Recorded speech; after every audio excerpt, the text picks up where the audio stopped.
Hello from ChiNation.com. This is Mok Josie. Today I would like to do a review on this product here. This is the Cold Steel Scottish Broadsword. Now let's take a look. It looks like that with a nice full leather, black leather, shiny leather scabbard with blued steel fittings. And here's the other side. It looks like that and about the same, but here there's a hook for you to hook it on the belt. Okay, so now let's take a look at the sword together. Pulling the sword out. Ding! Here, look at the scabbard. It looks like that, and the mouth of the scabbard is actually very nicely done. And you can see a piece of plastic or something like that inside, two pieces of plastic that kind of secure the blade inside the scabbard as well. So there's no rattling, no wobbling and stuff like that. Okay, so here's the broadsword, Scottish broadsword. Now take a look at the blade. It's made of carbon steel, 1050 carbon steel. And here you can see that there are 3 grooves that run from here to the middle of the blade. And this is something that most of you don't know. This blade is not sharpened fully from the tip to the guard. It's actually sharpened halfway to the tip, from here and all the way up to the tip. And it's sharpened on both edges as well. Okay, so if you take a look at the edge here, I don't know if you can still see it from that far, but there's a shiny, little thin shiny edge here that runs from the middle, from here all the way to the tip, and also from the tip all the way down to here. Okay, so it's more like the edge of a knife. It looks like the edge of a knife where you can see the little edge.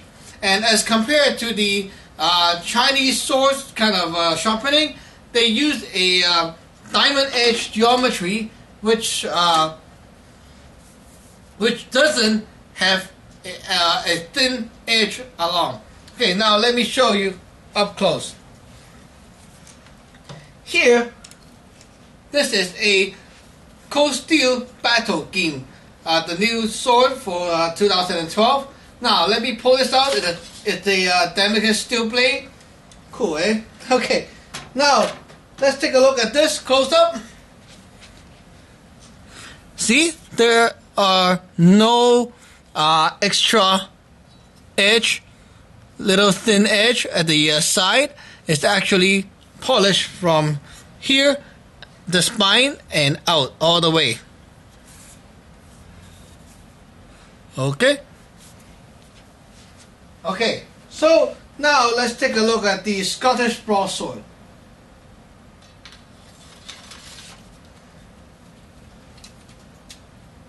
The Scottish broadsword is actually quite heavy when you put it in the hand. Okay, so this is the Scottish broadsword, and take a look here. You may be able to see the edge. See? You see that shiny edge?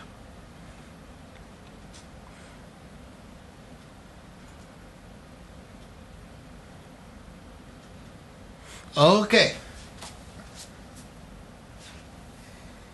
Okay, so you see the difference between this edge and the Chinese sword edge. Now, here, oh, okay, I'm missing this thing, okay? The basket hilt. The full basket hilt's frame is made of blue steel, and inside here this fabric feels like the fleece, and inside it's all black leather, and the handle is very textured and it's very non-slippery for a good grip. Now here is the red tassel, and here is the pommel made of blue steel again. and here there's the little nut kind of thing. It's not a nut, but I don't know what you call it. But you can put an Allen wrench through here and then twist and unscrew this thing, and then take the polymer out, and you can basically disassemble everything, and just have the blade here. So I think it's for maintenance job, but for sharpening you don't even need to do that. Anyway, so that's a good piece of information. Now let's test the edge out. This is the light target paper, white paper. Okay, I am now testing the outside edge. What I mean by the outside edge is from here and up. Okay, here where the hand goes in, okay, I call this the inside. Okay, outside edge. Oh, by the way, before I start, I must emphasize one thing. I am from a Chinese Kung Fu background, and I have no background about these things. So I bought it to learn and also to see how other cultures' weapons are like. It's pretty cool. I like it. So now I'm testing the outside edge. Let's take a look. All the way. Very sharp. Okay. Now let's test the inside edge. Holding it by the frame here, like that. I kind of feel like holding onto a chainsaw. Okay, let's take a look. Very, very sharp. Extremely sharp. Now slicing paper diagonally.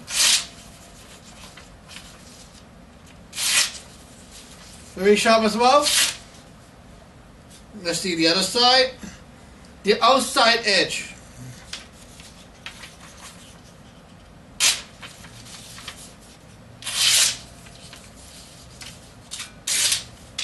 Very sharp. Okay. Now let's try medium target. Medium target is the cardboard.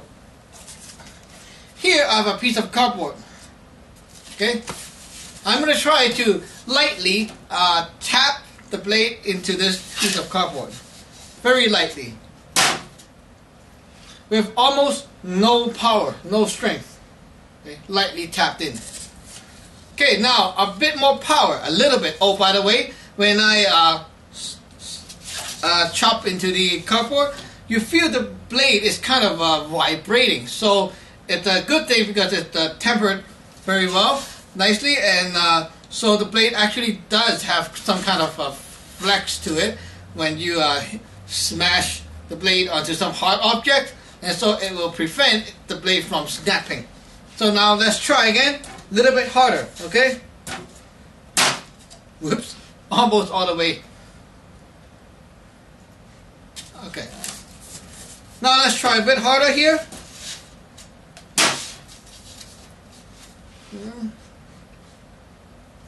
Very nice. Okay, now let's try one more. Okay. Cut. So this is the test for medium and light target. Well, tonight I don't have the cans and stuff, so there's no hard target to test. And actually, I think that the sword feels very nice and heavy. Okay? And also, one thing I want to mention here, I don't have any training with the Scottish ball sword system.